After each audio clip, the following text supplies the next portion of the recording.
अच्छे लोगों की रूह को मकाम इल्लियीन में अल्लाह रख देता है और गुनहगार और कुफार की रूह को अल्लाह मकाम सिज्जीन में रख देता है। तो रूह तो अल्लाह के पास है, अल्लाह के कब्जे में, दोबारा तुम्हें अल्लाह पैदा कर देगा।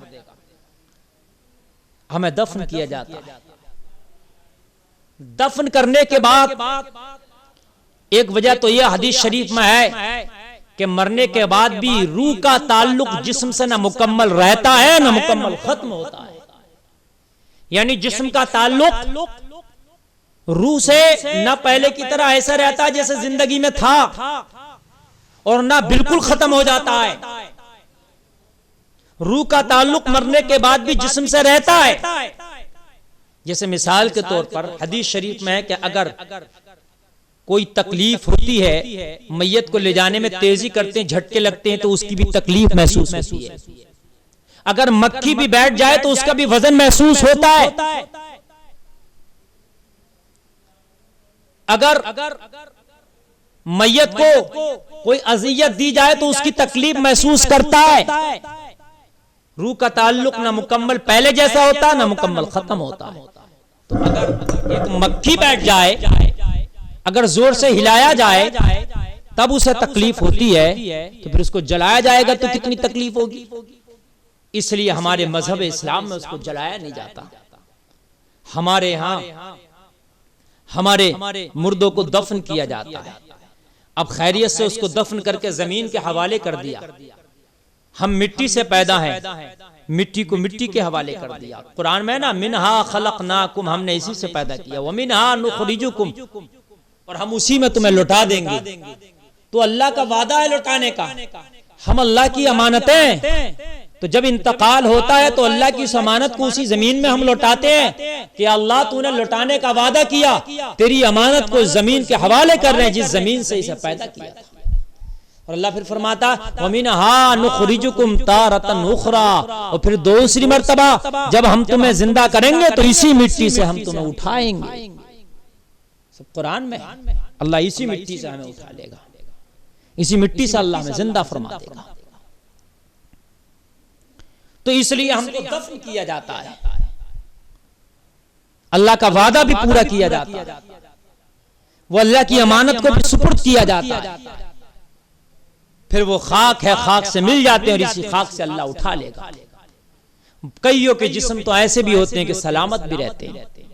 हालांकि कब्र में अगर जिस्म गल जाए, सड़ जाए, तो ये इस बात की अलामत नहीं कि ये गुनाहगार है। नेक लोगों का जिस्म भी गल सकता है, ऐसा नहीं है। जिस्म गलना इस बात की अलामत नहीं है कि ये नेक नहीं था ना। बहुत से लोगों का जिस्म गल जाता है और कईयों का जिस्म नहीं भी गलता। कभी कभी अल्लाह निशानी के तौर पर रखता है उनको, नहीं भी गलता है उनका जिस्म, सलामत भी रहता है। लेकिन हाँ, अंबिया का जिस्म नहीं गल सकता। अंबिया का जिस्म सलामत है अपनी कब्रों में। नबी ने फरमाया, हदीस शरीफ है, मिशकात शरीफ की हदीस, इन्नल्लाह हर्रमा अलल अर्दी अन ताकुला जिसादल अंबियाई फनबियुल्लाहि हय्युन युरज़क़। मेरे नबी इरशाद फरमाते हैं कि अल्लाह ने जमीन पर हराम फरमा दिया है कि वो अंबिया इकराम के जिस्मों को खाए। तो अल्लाह के नबी जिंदा हैं अपनी अपनी कब्रों में, और ऐसे जिंदा हैं कि वो रिस्क दिए जाते हैं। यानी अपनी कब्रों में जिंदा भी हैं और अल्लाह की जानिब से रिस्क भी पाते हैं। आम लोगों के जिस्म गल सकते हैं, सड़ सकते हैं, नेकों के भी, गुनाहगारों के भी, लेकिन अंबिया के जिस्म ऐसे ही अपनी कब्रों में मौजूद हैं जैसा उनको कब्र के हवाले किया गया था। ये नबी की हदीस से साबित है।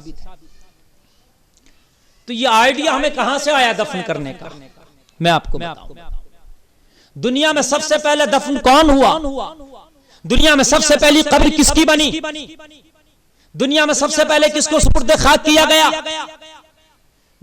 दुनिया में सबसे पहले दफीना किसका हुआ? तो मैं आपको बताऊं, हजरत आदम के दो बेटे हाबील और काबिल। हाबील का मर्डर कर दिया काबिल ने, आपको पता हो, मर्डर कर दिया अपने सगे भाई का। काबिल ने मर्डर कर दिया हाबील का, और मर्डर करने के बाद अब ये दुनिया का पहला मर्डर था, दुनिया का पहला कत्ल था, ये पहली मैयत थी दुनिया की, पहला दफीना था। कैसे करना था, क्या करे, कश्मकश में पड़ा, क्या करूं, हैरत में पड़ा, क्या करूं। मैंने मार तो दिया भाई को, मैंने कत्ल कर तो दिया भाई को, लेकिन आखिरकार अब इसकी लाशें का क्या करूं। हैरत में था। अल्लाह ने रहनुमाई फरमाई, अल्लाह ने दो फरिश्तों को उसकी तरफ भेजा। काबिल की तरफ दो फरिश्ते आए, एक कव्वे की शक्ल में, जो एक कव्वा परिंदा है ना, उसकी शक्ल में आए। आने के बाद दोनों ने झगड़ा किया और दोनों परिंदे एक दूसरे पर झपटे। देख रहा था काबिल दोनों की तरफ, एक परिंदे ने दूसरे को मार दिया, एक कव्वे ने दूसरे को मार दिया। मारने के बाद जैसे ही मर गया तो फिर उसने क्या किया है, जाहिरी तौर पर वो कव्वे परिंदे, लेकिन हकीकत में अल्लाह के भेजे हुए फरिश्ते हैं जो अल्लाह ने उसकी रहनुमाई के लिए भेजा है उनको। अब दोनों ने एक दूसरे से झगड़ा किया, एक ने एक को मार दिया। थोड़ी देर में उसने क्या किया, अपने पंजों से जमीन को कुरेदना शुरू किया, मिट्टी को हटाना शुरू किया। मिट्टी को हटा दिया, हटाने के बाद में एक गड्ढा सा कर लिया। गड्ढा करके उस परिंदे ने दूसरे परिंदों को, जो मुर्दा परिंदा था, उस गड्ढे में रख दिया। और गड्ढे में रखने के बाद फिर उसके ऊपर से मिट्टी अपने पंजों से डालना शुरू कर दिया, अपने पंजों से मिट्टी उसकी कब्र में फेंकना शुरू कर दिया। और देखते देखते थोड़ी ही देर में उस परिंदे को उसने जमीन के हवाले करके उसकी कब्र बना। काबिल ये सारा माजरा देखा, उसने ये माजरा देखा और देखने के बाद भी फिर उसने अपने भाई की उसी तरीके से कब्र खोदी। और कब्र खोदने के बाद अपने भाई को कब्र में रखा, और काबिल को कब्र में रखने के बाद फिर उसने मिट्टी उसके ऊपर डाल दी और उसकी कब्र बना दी। ये दुनिया का पहला दफीना है, ये दुनिया की पहली कब्र है, ये दुनिया का पहला जनाजा है कि जिसको इस तरह से दफन किया। सामीन हजरात, यही तरीका आज तक चला आ रहा है। हम भी इसी तरीके से दफन करते हैं, और मुसलमानों के अलावा और भी बहुत से मजहब के लोग दफन करते हैं। ईसाई अपने आप को दफन करते हैं, यहूदी अपने आप को दफन करते हैं, और भी बहुत से लोग जो है अपने आप को दफन करते हैं। अल्लाह ताला शरीयत की सही सूझबूझ हमें अता फरमाए।